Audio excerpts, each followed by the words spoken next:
This is the Relevant Podcast.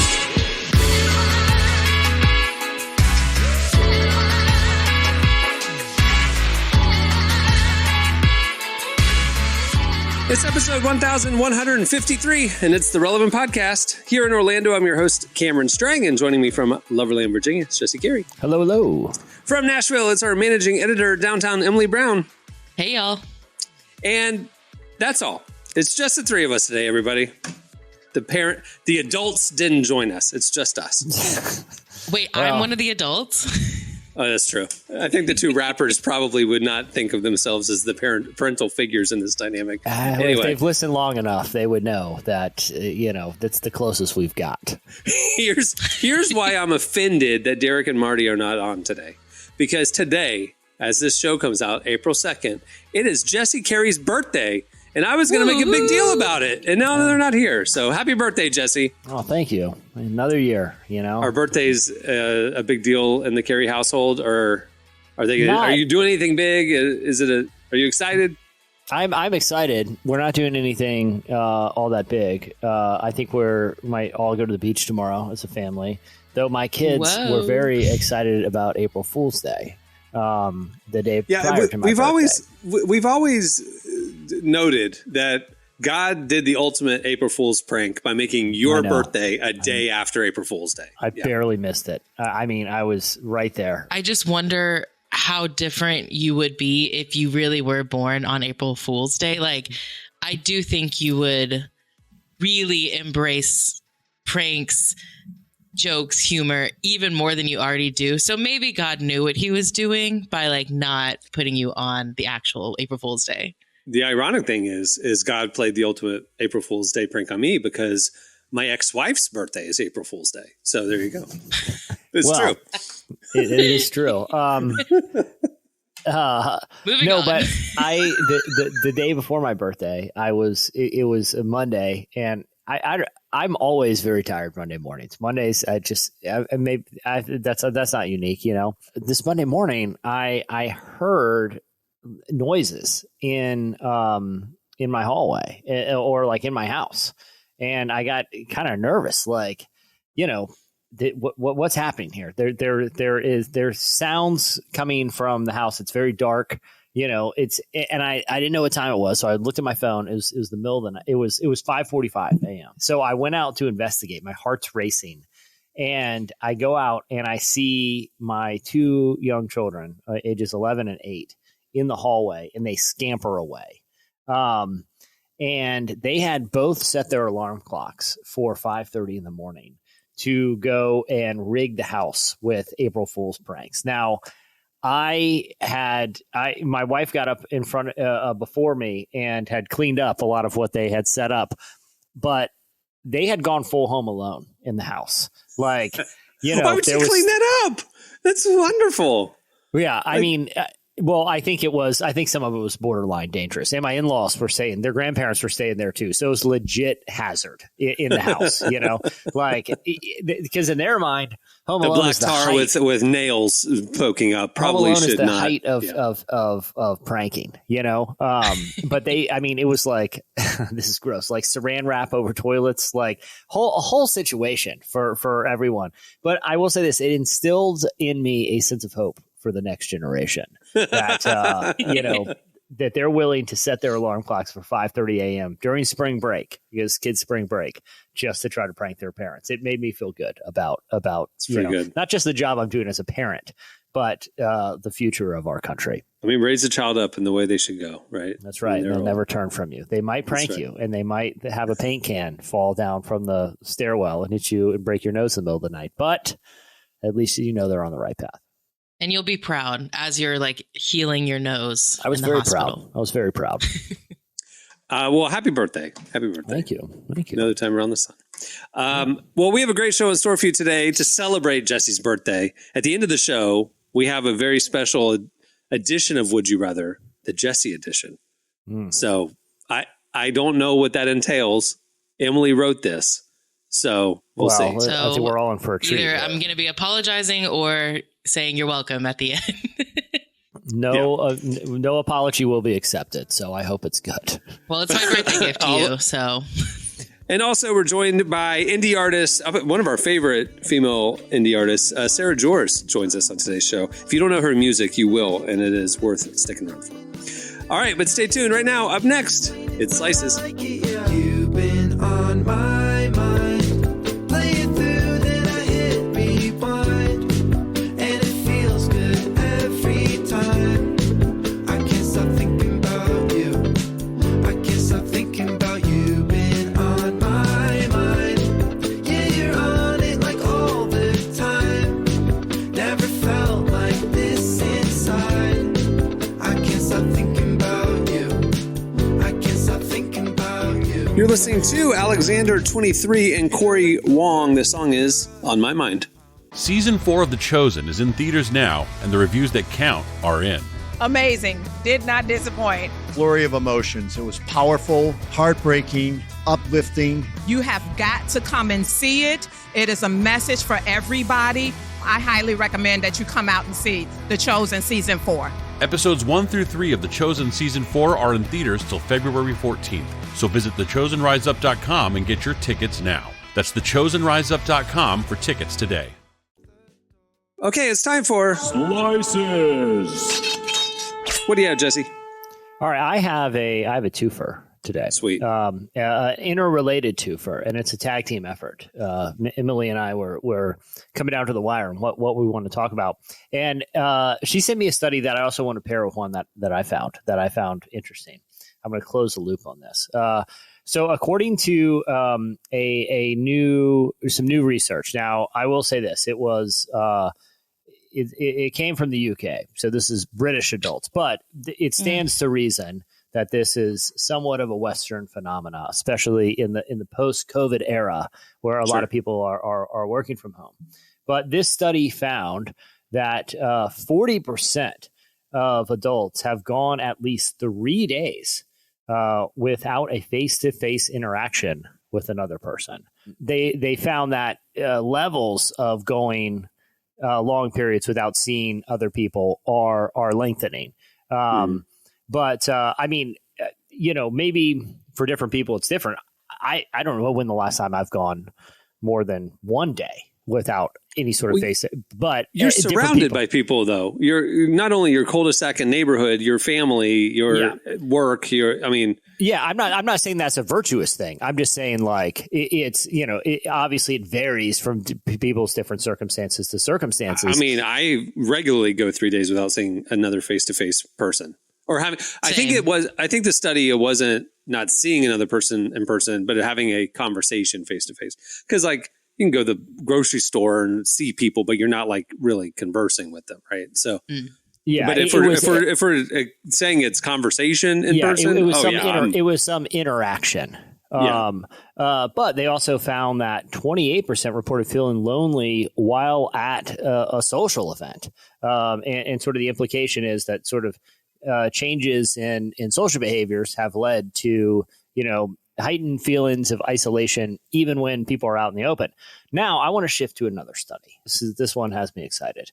That when this is from the American Library Association, which I'll be honest, there's not a lot of news comes out from that association. I don't even know what they do. I'm not sure what the American Library. I don't know who's a part of this association. Probably librarians, if I had to guess. I'm assuming, American librarians. I don't know. They don't release a lot of news. A lot of news doesn't come from them. The ALA. But they did. I get a lot of clickbait from the Library Association. I'm getting spammed up by the ALA all the time. It's just a bunch of malware. They're the worst. They keep talking about changing the card catalog system. It's a lot of back and forth. The Dewey, Dewey's out.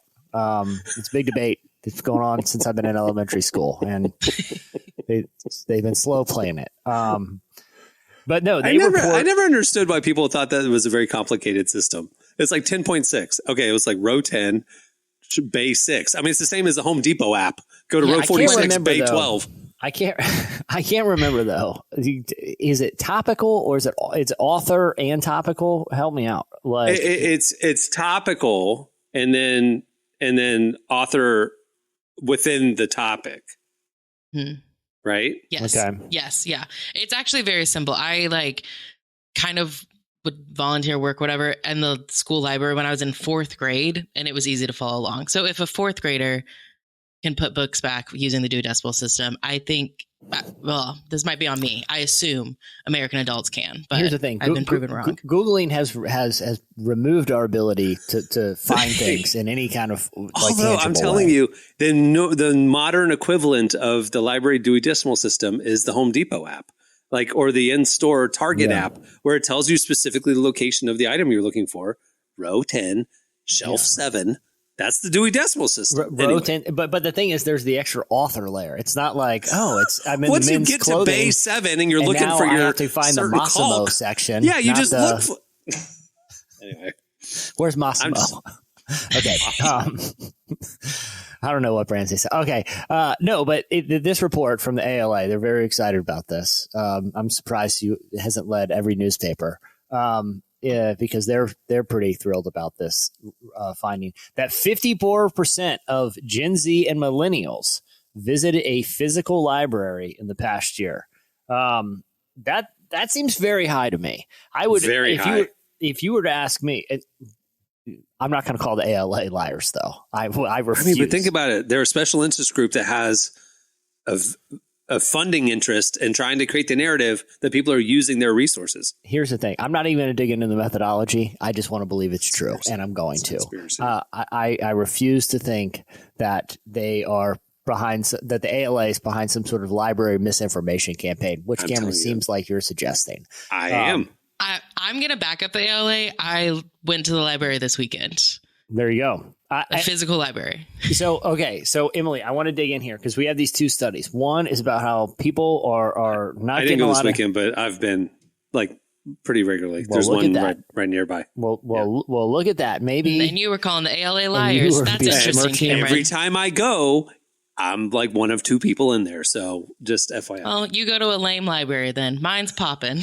Well, but here's the thing. Look at what's happening here. We have these 2 studies. One is people need more social interactions out in the wild. You have another one about the number of people going to a place where you can gather communally over media. Now, I will say I haven't been to a library in a minute. The last times I've gone, I've really enjoyed it. They have a video stores in these now. Like they have racks of like Blu-rays and stuff. I don't need one real quick sidebar. How's that legal? Like if same as books, man, they buy one book and then how's that legal? You know what I mean? I don't know. Like that's basically like Napster for books is what's happening there. Dude, my library system includes an audiobook membership. So inside the library app, you can listen to every book they have audiobook for free. I'm going, that's audible.com. Literally. How are publishers cool? Either way. But look, I think this is if we can just figure out one other factor, because you have a place that is cool, that is full of media, that is free, right? You have this need for people to kind of get out and have. Here's the idea. Okay, so hear me out, ALA. Remember, I'm an ideas guy. There's no way I'm prepared to execute this. Library parties. What? That's right. Big parties themed at the library. Maybe some live music, maybe a little wine and cheese night. Maybe, who knows? I just feel like you got a place where people like going. The numbers are way up for young people. You got another study saying people need more interactions. Let's have little library mixers. My science center does that. They have adult wine and cheese nights at the science center. It's like Science Center After Dark, and it's all young adults. Situation. Yeah. The science center with the planetarium attached. It's awesome, and they have a huge outdoor third story patio, and it overlooks downtown, and it's awesome. You have your run of the science center and planetarium stuff as adults with drinking, and Do you go to this? I've been once. It was a cool party. How was it? It was nice. It was a lot of nerds, but I heard librarians, real talk, are just debauched. That they are just complete degenerates on those nights, and I don't doubt it. I think if there's anyone you want to be careful partying with, but you're gonna have a good time, it's the ALA. You get them librarian. I'm just saying. I found these 2 studies interesting. That I'm not. There's saying a loneliness epidemic, and I think the thing about Gen Z and millennials going to the library is a economic question. Yeah. Because it's like For they have sure. brand new books, they have music, they have audiobooks, podcasts. My main library downtown by our old office has free like music studios, podcast studios, things that you can just like sign up for and use, and all the equipment. So like, why wouldn't they? You know, like, I mean, like you can rent movies. Ours, we can literally just like go online and order movies and books and stuff, and they'll just deliver it to the house.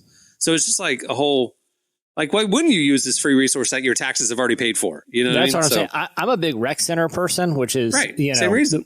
Yeah, exactly. Because you can play pickleball and basketball, and you know, they have a game room, they have video games. You know, like it's a whole thing. But again, I feel like for libraries specifically, our generation could be the ones that revive these institutions and make them places where people are hanging. I'm all about it. I think I was very encouraged by the implications of from the ALA. So make libraries cool again. Even though I suspect they're lying, but I don't know if they can make them cool again, Emily. Like our downtown one also has like an open mic comedy night. You have library comedy? Yeah, I haven't attended because I've seen clips on social media. It's the nerdiest, uncoolest thing you've ever seen. Be there so, like, I don't know if it makes libraries cool again is the goal. Okay. Dude, I would. Is it library themed comedy? No, it's just at the library. They have this whole floor of like media. Comedy? No, it's just public. Can sign up. They're trying deal to like with those little plastic sheets they put over the books. Oh, with the Dewey Decimal System. Yeah. I would be laughing so hard at all of those jokes. That sounds like my ideal night. Oh man. No, I do agree. There is something about like, making libraries like this communal thing that I don't know. I think it would be fun. I do definitely think it's an economic thing because there's one thing I know about Gen Z and millennials. We are not rolling in the dough. You're basically advocating that libraries become the equivalent of Roman bathhouses, like the center of society where thought leaders gather. That's what they were back in the day. That's where major things happen at the Library of Alexandria and all these places, you know, not just a place where, you know, you need a free bathroom pull over to. I don't know. Maybe that's just how I've used a bathroom or a library in a pinch before. Because they don't actually check your library. I've ever thought about pulling over to a library for the bathroom. Like that's genius. But I mean, if it's there, you're not going to get your taxes paid for it. Yeah. Why not? If it's a gas station, I feel obligated to pay for something. You know what I mean? Or a restaurant. You can't just walk in and walk back out, or else you can never come to that restaurant again because you're the guy who just walked in to use the bathroom and leave. Dude, this morning I was in a part of town I don't go to very often, and we were sitting at a red light. I was with Cohen, and I was like, I feel weird this part of town. He's like, why? I go, see that shopping center over there? See that Panera? I had to go to the bathroom really bad one day, and I just went in there, walked straight through the Panera, destroyed their bathroom, and walked right out. And I was like, I feel like I can't show my face on this side of town. You know, you have to act like you're on the phone on the way in and out, you know, because you know every worker knows. Everyone. No have question. Your picture up behind them. I felt so bad. I did. But at the library, you can't walk in on the phone because you're supposed to be quiet. So like, at the library, you don't have to be ashamed. No, do you look through the row because they don't care. I'm a taxpayer. I own this place. Yeah. No, that's not how taxes work. I paid. I think it is. Check. Yeah, why not? It saves them work because if I go check out a book, that's just work for them. You know what I mean? I'm not giving any revenue. You could like browse the aisles, at least look like you're looking for something. Emily, if I am a librarian and I see someone and they're going right to the bathroom, okay? Yeah, thank God I don't have to like do any work right now. Great, This is perfect. They're in and out because it changes my days here. Like if I'm a retail owner, I want them to buy something because this is my business, right? Yeah. If it's a library, it's like we should actually just have a rope that when you walk in, you can go one of two ways. Are you a free bathroom person, or do you want to? We might as well, right? Like there's no shame here.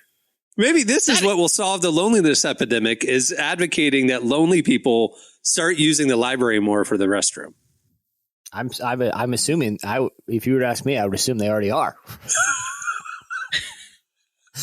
It's right there by, look, if I got to take care of some business over City Hall, maybe a court date, they're usually clumped all together. Why not pop in? I'd make them really nice too. I'd make them the nicest bathrooms like in town. Like, you know, they'd have those ice and air drying, you know, air blades. I mean, whole deal. If I'm the mayor. Yeah. For that's what you run on. One, revamp library bathrooms. Get them again. pristine. You're turning it into a Roman bathhouse. It's a gathering place where we take care of. Maybe we put a spa in. Hygiene. I don't know. See, I was thinking more of like Buc-ee's bathrooms mixed with library. That's premium, man. Yeah, they have like shower stalls and stuff. Man, they're incredible. Okay, before we move to Emily's Slice, I actually have a question for you, Jesse. This is your birthday, so I was watching a show the other night that made me think of you. You know, I've been watching The Secrets of Skinwalker Ranch. I got through the first couple of seasons. I'm on season 3. And I'm watching it last night, and things are actually happening. Like they're documenting stuff. Scientists are actually, this isn't just like one of those dumb TLC or History Channel ones where like, it was like nothing actually ultimately happens, or like the Ghost Hunter shows or whatever. No, like stuff is happening. I'm sitting there watching it last night, like looking at this like evidentiary based phenomena. And I'm thinking, Jesse's told me many times that he's watched this show. What do you actually think about that place? What do you actually think about Skinwalker Ranch?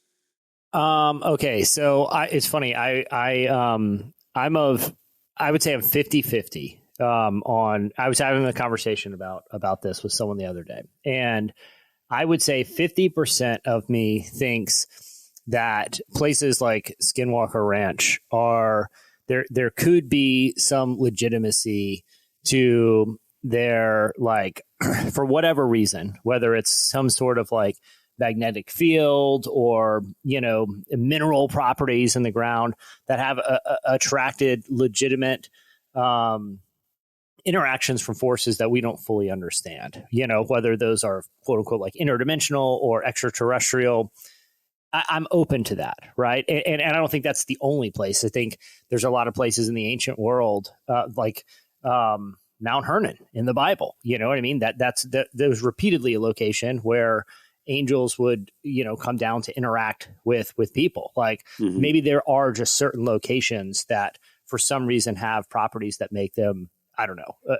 But the other 50% of me thinks that the United States and probably other superpowers are in possession of highly, highly advanced, not just aerospace technology, but like new technologies that are radical departures from our current understanding of not just propulsion, but physics in general. You know, we're talking about gravity and time manipulation and things like that. And that, you know, part of the means of keeping those things secret, because you can't just keep them hidden, but it is to kind of flood the zone with misinformation and adjacent information, hide the truth in plain sight.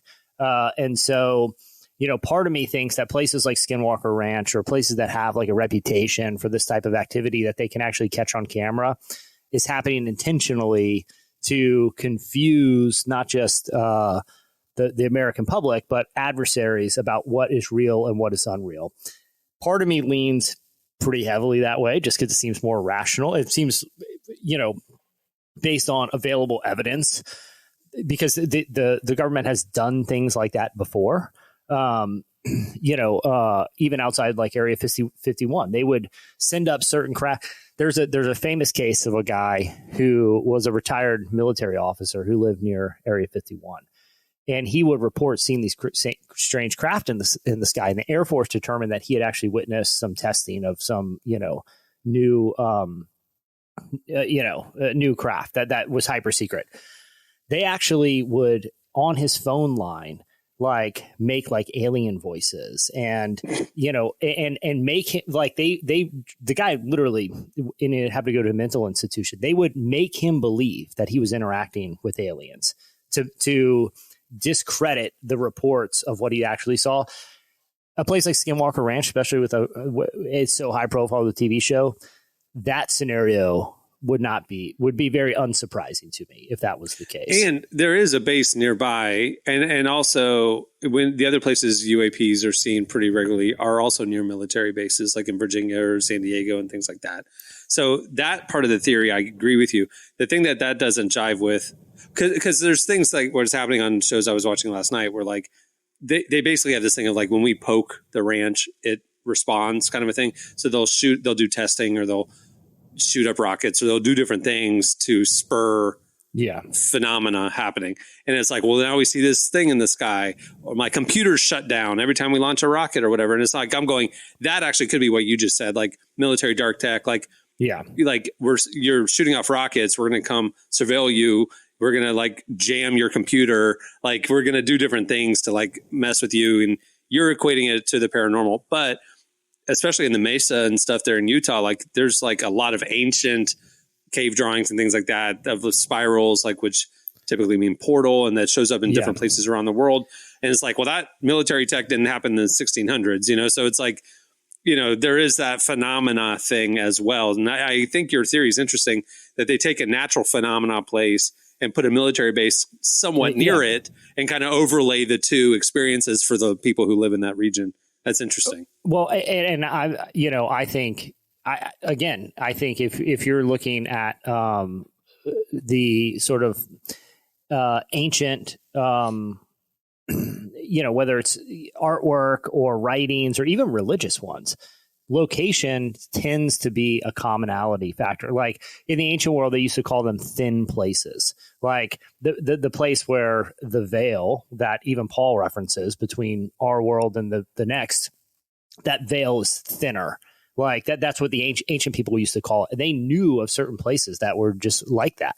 And I think even if you look through scripture, they meant, you know, the Valley of Megiddo and, you know, Mount Sinai, like there are certain locations that for one reason, or the Holy Land, like certain that seem to have the ability to allow the transversion of different types of either entities or kind of spiritual forces more easily. I don't know, but I do think it's an interesting theory, you know. And they also like it really is this conflation of things that maybe are dark tech, military, seeing like weird flying objects and things like that. But then there are phenomenon of like people saying, I saw a creature, or this thing ate my cow, you know, like in a very weird alien-y way. So it's like this weird, like, is this dark tech, or like, well, that doesn't explain some of the first person experiences that people have had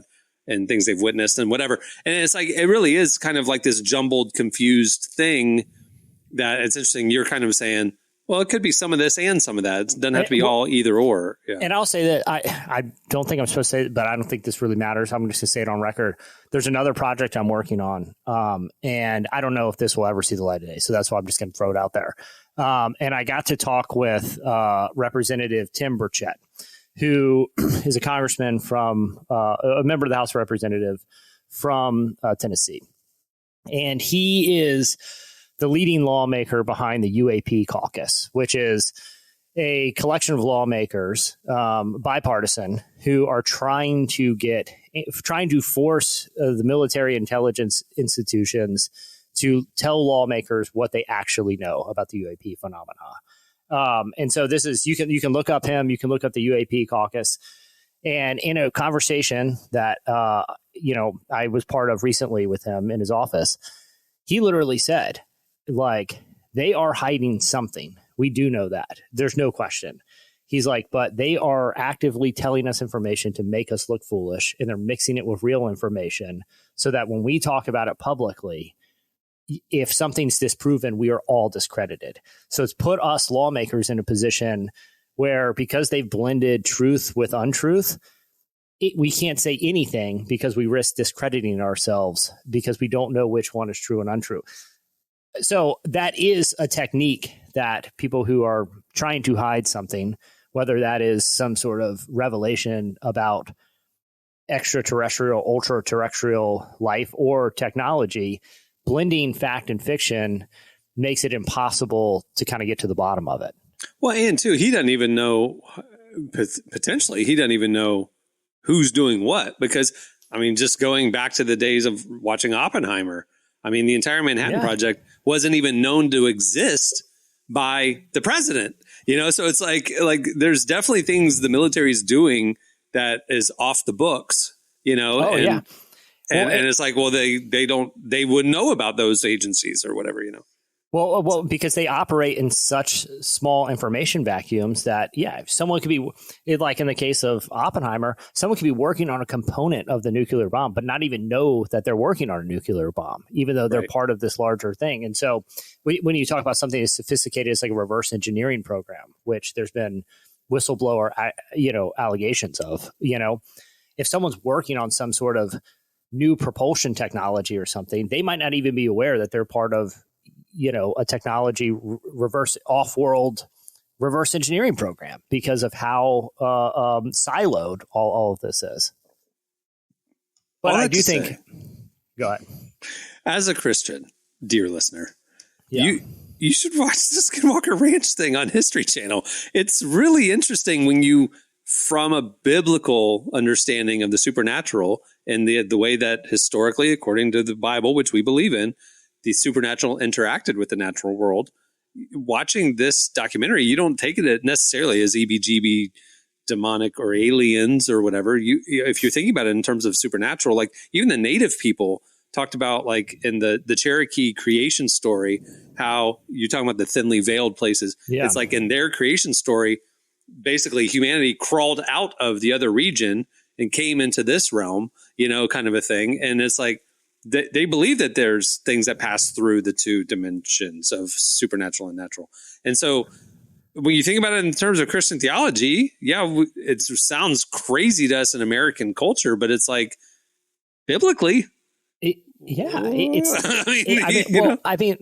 even when you look at, Joshua and Caleb and the spies going to scope out the promised land, They said we were as small as grasshoppers. They didn't say this was 12-foot people. This was, there were some sort of being of creature here, that is talked about in scripture that, I'm not saying that is directly related, but what I am trying to say is like, we see in part and we know in part. We know in part, yeah. That there's a lot that we just don't understand that isn't, in my opinion, contradictory of scripture. I'm watching Emily because she's an Enneagram 5. She's a researcher. She's by nature a conspiracy theorist because she doesn't take things at face value. She wants to dig into the truth, but not crazy conspiracies. But like she wants to know more. She wants to know the full story. Emily, you haven't said a word. What are your thoughts? I know this isn't your beat. I know you haven't watched Skinwalker Ranch. I know you don't talk about aliens. But what do you think when you hear all this?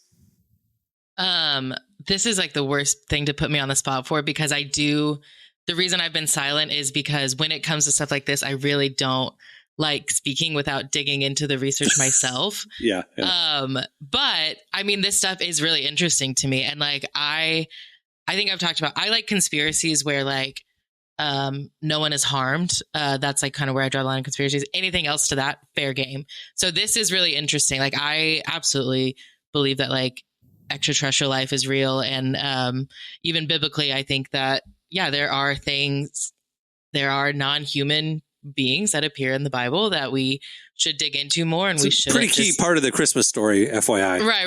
But I'm saying like even with angels, like people see like a Christmas story play when they're like 6 years old, and that's all that they know about angels is like the very poor constructed theology that the children's director put on stage. But it's like there's actually a lot to angels and other beings that we should dig into that I think are interesting. So I'm very into this. That being said, I haven't done this 60 hours plus of research that I want to dig into this topic before jumping into this podcast conversation. And I are probably far deper than 60 hours. I will say, Emily, if we could, real talk, I would love to do an episode with Diana Pasulka. I can't remember. I think I've recommended her book to you, American Cosmic. She's a religious studies professor at Wake Forest. And she was doing write it down. Let's do this. Let's get it. Her name's Diana Pasulka. Her book is called American Cosmic. And her very interesting backstory. She was doing a doctoral thesis on Catholic saints and the quote unquote miracles that led to their sainthood. And she found all these commonalities like in their experiences. And a lot of them had similar things. Like a lot of them were burned in some way. A lot of them had interactions with some bright light and she started kind of looking through them through lenses of not necessarily just Catholic theology, but of what are all these people experiencing that seems to be verified accounts, and has really interesting theories about, encounters that people see through a religious lens, but what are they actually encountering if there's validity to them? Anyway, she's got involved, her book, American Cosmonaut, talks about her path, even got her involved with like the space program and reverse engineering programs and whistleblowers, but trying to tie it into a historical religious context to understand what these encounters can be, not just from a contemporary mindset, but how was this understood in the 1600s and the 1400s? So someone who's thought about this a lot from a lot of different angles and thinks there's, more that we need to think about than just kind of what is right in front of us, Yeah. And I want to have that conversation, and I will have that conversation. And then I will have a lot of things to say. I think this is where my Enneagram 5 butts heads with being a podcaster is I really want to know what I want to say before I speak on a topic. And so y'all bring these interesting topics up, and I'm like, can we bring this up in 2 episodes after I've done a deep dive research? But they never come up again. So we'll make this come up. This is also why I sometimes am watching things like Vanderpump Rules, and I want to talk to Emily about it the next day. And I'm like, I'm watching Skinwalker. I want to talk to Jesse about it. Vanderpump Rules. Emily, can you believe Sheena and, Tom, like, back in Vegas? And she's like, I haven't watched the episode yet. I don't want to partake in this conversation. And listeners, I've never watched a single episode of Vanderpump Rules, but she knows everything that's gone on. I keep up with the lore because of Cameron and my other friend who she needs someone to talk to about it. I will say this. I know nothing about Vanderpump Rules, but I will say I think both of these topics have equal merit and weight for the future of humanity, from my understanding of that program. That is true. All right. Well, we have run out of time for slices. So, Emily, you just got to save yours for next week. Sorry about that. All right. Stay tuned. Up next, Sarah Juers joins us.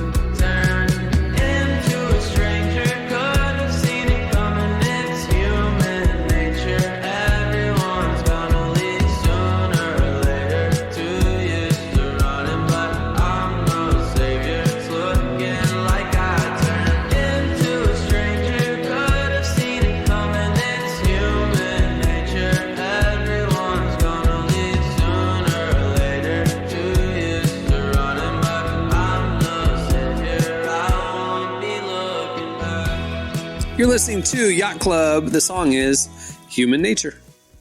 Hey, if you like this podcast, but you might like it better if there were no ads, you can do that.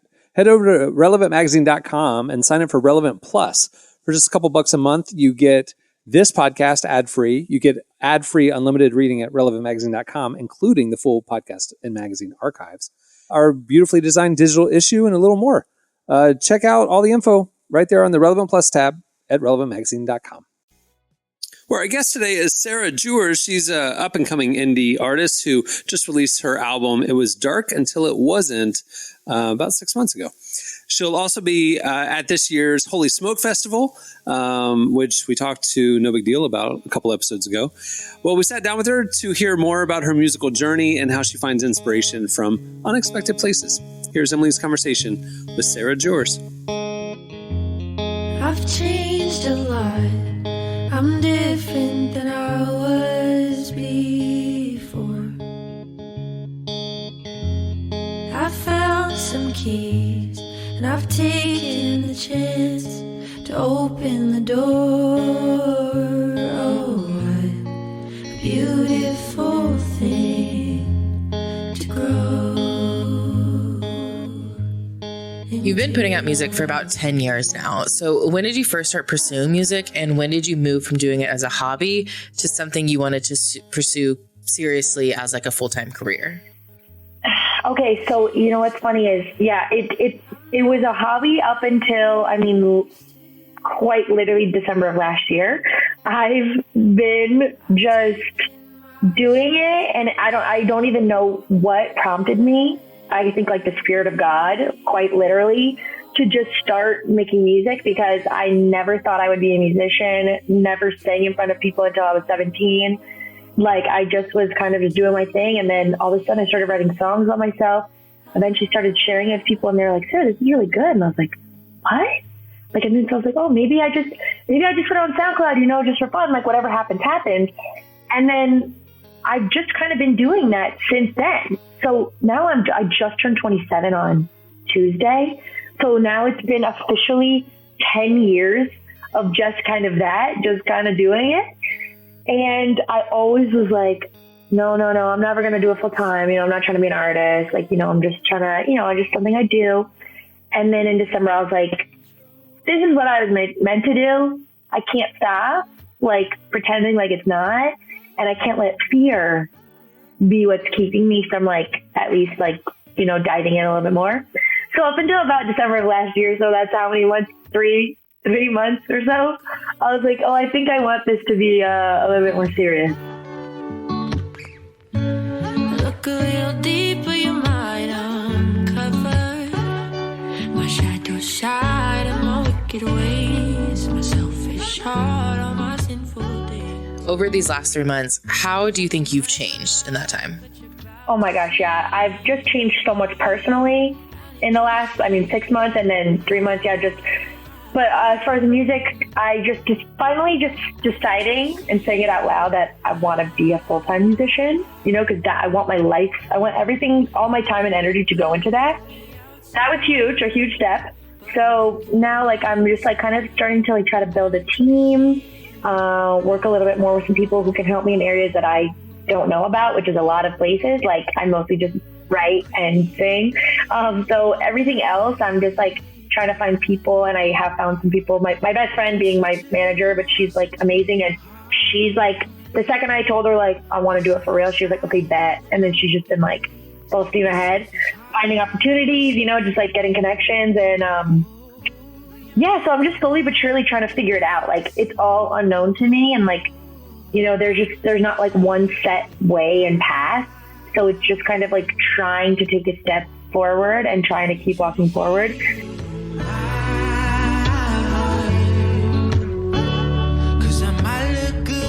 I think a lot of people might recognize you from your work with Christian artists like No Big Deal or John Keith, but you're not a Christian hip hop artist, and yet you're not a Christian worship music artist either. So when someone asks, how do you describe your music? So that is a question, and for just about 10 years, I've been told that I should know the answer. But just honestly, I feel like I don't ever go into making a song of I want to sound like this, or I've never thought, I don't really think that much about what I'm trying to be or sound like, or where I'm trying to be, what lane I'm trying to be in. I genuinely just make music, and I think I have so many influences from I love soul music, I love gospel music, but I kind of like rocky music, not hard rock, but rock music. I love I love hip hop too. But so I just feel it's all comes together a fusion. And I also love just straight indie, Bon Iver, or just folk, I guess, and I feel I'm kind of a combination of all those things. I don't put myself I don't limit myself to a genre in the sense of because I think some of my stuff will be will lean one way, and then my other stuff will lean another way. And I kind of just do what I like, but so I don't know if I have a specific genre really. On a voyage for time, but all my lips ain't bright. Clouds fog my sight, and I'm a one-man crew. So I drop anchor in your shadow. Your presence is my present. Okay, so it sounds like sonically you get inspiration from a lot of different places. Where do you get inspiration from lyrically? Yeah, lyrically, again, I feel I love words. I love words. I love poetry. Poetry is probably one of my favorite art forms, and way to create an image that to make something invisible, like visible in your mind. I just think it's such an amazing, insane concept. And so I like songs that do that for me, or like, I like songs that make you feel. I like movies that make you feel. You know, I love anything that just makes you feel. But where I get the, I mean, as far as content, like, it's just my life for the most part. But you know, what's been really cool is recently I don't really have anything personally that I want to write about, or, you know, or I don't feel like I have anything new to say. So I've just been kind of going back to scripture, and I'm like, I want to write basically like songs that I kind of put myself in the shoes of someone in the Bible and like write from their perspective. So that's been really fun and something new. But all previous stuff is just living my life. As far anywhere from the men I'm obsessed with and love, to, even though I never had a boyfriend, but the men I'm obsessed with, and they're my boyfriends in my head, or like, you know, literally God and either my doubts and my confusion or my joys. You know, it's all of my life, and I don't know, just what's going on in my mind, I guess.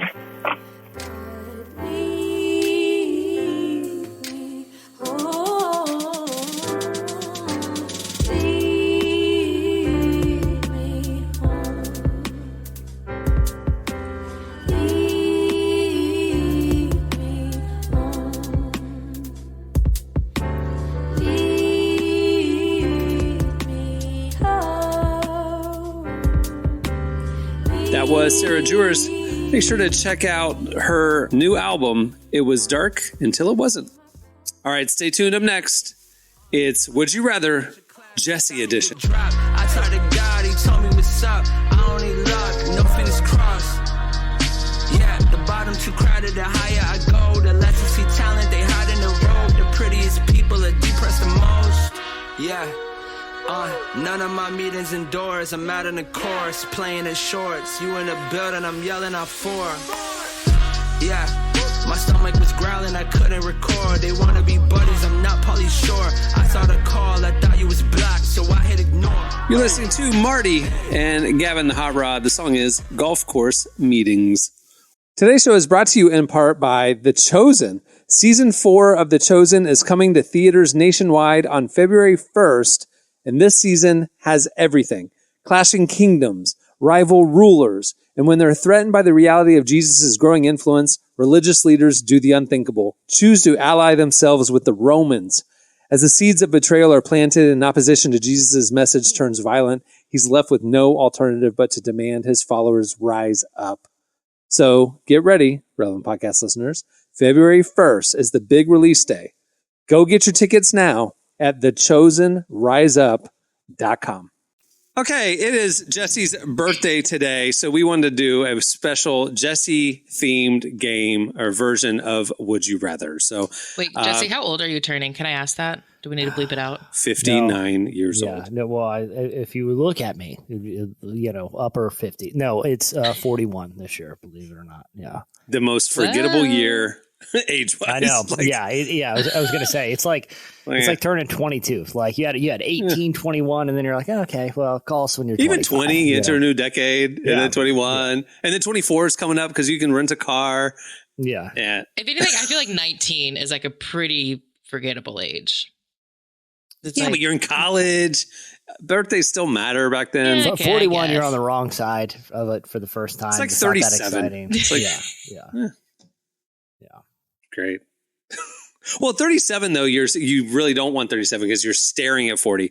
Once you've crossed 40, 41 is kind of like, meh, I'm still kind of 40. Like you're not staring at 50. Down the hill now. Yeah. Right. Yeah. 40 was the tipping point. Yep. All right. Anyway, would you rather? Here we go. I have not read these in advance. Did AI write them? No, you wrote them. AI did help write a decent amount. But all right, here we go. Jesse, would you rather have a golden eagle as a pet? See, there are you golden eagles. Would you rather have a golden eagle as a pet or an Orlando magician who is not good at magic as your best friend? Would you rather have a golden eagle as a pet or an Orlando magician who's not good at magic as your best friend? I would easily take the Orlando magician because even a not good magician is still a magician. Even if there's only a couple tricks, it's still a great icebreaker. At But parties. okay, but like, what if he thinks he's good? Like, he's kind of like embarrassing. That's That's He's even like, funnier. That's It's kind of better. This funnier. is my best friend. Here's the thing about magic. It's not just about the tricks. It's about how it's a performance, right? If you come in the more swag, I don't care. He could do like comedy magic. I don't care. I'm in 100%. At the library. And I don't want to take care of a big bird. This seems like a lot of cleanup.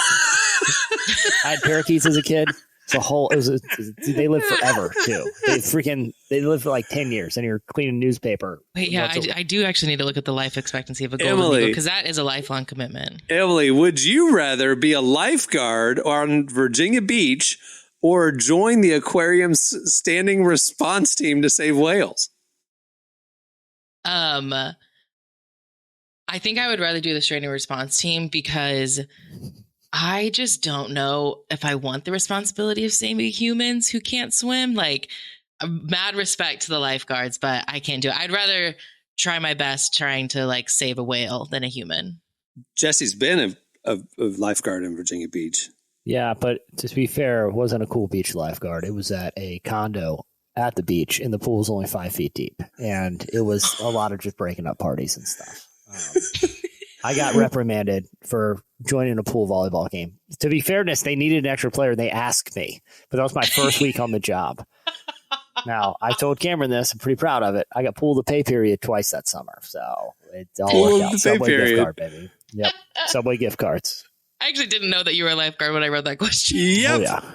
Oh, yeah. Oh, yeah. Jesse, would you rather drink a bird smoothie or never eat Taco Bell again for the rest of your life? Oh, I would. There's a lot I would consume to not lose the ability to continue my Taco Bell love. So I would take the bird smoothie. I'd eat a bird. I'd eat the golden eagle if I had to illegally. Okay, and to be clear, people, a bird smoothie is not a blended up bird in a liquid form. It's Jesse at the airport once saw one of those smoothie places, and they had the blending thing full of water. And it was sitting there soaking or whatever, and a bird was splashing around in it. And then the person, not seeing the bird, went and got the thing of water and made a smoothie with it. So it was a bird smoothie because a bird was bathing in the water. Yeah. Although, to be fair, it does sound like Jesse is interested in eating a blended up bird in order to keep eating. If I had to. Taco Bell. If it came to Emily, Jesse is exempt from answering this question. You can. Would you rather listen to Nickelback for a week straight, 24/7, or watch only Nicolas Cage movies for 24 hours straight? Because he has done both. I would pick Nicolas Cage movies because I honestly have a great time watching the National Treasure movies. So like those 4 hours there would be great. The 20 other hours, we can make it work. So I'll pick Nick Cage. Jesse, did she make the right decision? Yeah. Oh, easily. I mean, yeah, not close. Jesse, okay, these are ones that, okay. Would you rather discover definitive evidence that the moon landing was faked and live with the consequences of widespread disbelief, or be granted the power to predict future alien encounters but be unable to prevent them? That is a very complicated question, Emily. I would take the latter. I would take the knowledge. I don't care if I can't prevent them. Give me that future talk all day. Emily, would you rather be a televangelist assistant for your entire career or live on ORU's campus forever? This is tough because I've never been to ORU's campus. So have you watched The Jetsons? Yes, yeah. Picture that on the ground, and you've been to our campus. I had a great time there. Then I'm there. Yeah, I'm on it's a great ORU's place campus. to No live. offense. Yeah. Well, yeah, I don't want to be a televangelist assistant. I'll say that definitively. Okay. Jesse, would you rather have all your friends team up to prank you in an elaborate scheme, or prank each of your friends individually but risk damaging your relationships with them? Oh, I've been. You're going to in be the both those victim scenarios. or the bully? I've been in both of those scenarios. I'd probably take the victim just because of laziness, and it's a lot less to plan and think through. So I'll do that. Wait, so you have been, like, your friends did all plan a prank against you? Oh, I mean, many times. His children have. Yeah, exactly. That's true. Yeah, That's true. The This legacy. week alone, that's happened. Yeah. Emily, would you rather prank your boss and risk your job for a hilarious moment, or prank a colleague and have them take the fall for it? This is funny because Cameron, you are my boss. HR is listening in, just FYI. Yeah. I mean, I think I could get away with pranking you, Cameron, and like still keep my job intact. It'd be a very thin line, but I think I could pull it off. I agree. Jesse, would you rather eat nachos with a knife and fork or eat pizza with a knife and spoon? Wow. I'd rather not do either, but I think I can make the nachos work. I'd try to I'd use them like chopsticks, I think, and just grab the nucleus and start from there. You know, the nacho nucleus of the nachos. That's an insane. It's the middle one thing that to think connects about. it. Yeah. Emily, you have a lot of nachos and Taco Bell questions. I mean, I can see 4 more, but anyway, last one. We've run out of time. Emily, would you rather be an unknowing guest on Nathan For You or live through a real life Scott's Tots moment? That is tough. Because those are both really tough to live through. It's like in the Scott's Tots, I'm either the student who can't go to college you're anymore. Watching. You're seeing the awkwardness and the disappointment. But Nathan For You, you're like the butt of the joke, right? Yeah. I think I'd rather do Scott's Tots. Jesse, did you pick the right answer? No, Nathan for you, for sure. Because it always works out for that person in the end. You know, I don't think that's true, actually. I would definitely take Nathan For You. It'd be a big dream of mine. I'm hoping. A lot of times when I get in an awkward situation at like a retail store or just like out in the wild, I'm kind of looking for cameras. I'm like, could this be it? The show's been off for about 10 years now, but you're still looking for those cameras. Maybe they're bringing it back, Emily. Maybe they're bringing it back. You don't know. I mean, how else are you going to? Yeah, you just got to bring it back out as a surprise. They're not going to announce it. Exactly. That's true. Exactly. All right. Well, there's a lot more that came from. Maybe we'll subject the other guys to Jesse questions. I think we should. Absolutely. In a future show. Whole episode. Right. That and Diane Pasolka. It's going to be quite the episode. They're going to come back and be like, who is this, like, this academic leader talking about aliens? And then we're doing a Jesse game? Like, they're going to be so confused. Or we could ask Diana these questions. That's the whole interview is actually just these.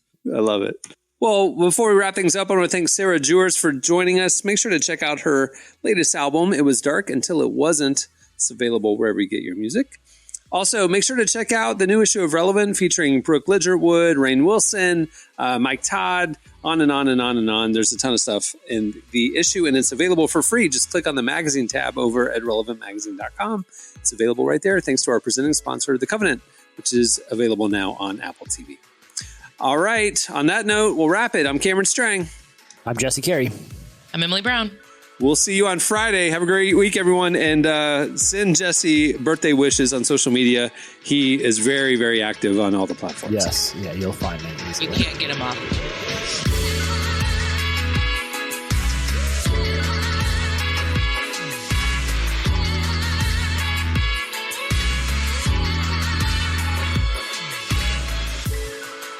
Thanks for listening to the Relevant Podcast. Check out our features, interviews, and news updates every day at relevantmagazine.com. And make sure to follow Relevant on Facebook, Twitter, and Instagram for the latest. For more great podcasts, browse the shows on the Relevant Podcast Network, which you can find at our site. And while you're there, don't miss the all-new era of Relevant Magazine. A new issue releases every other month at relevantmagazine.com.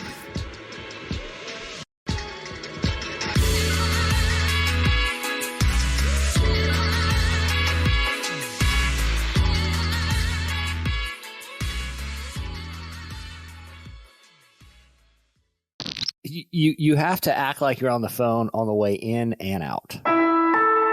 Relevant Podcast Network.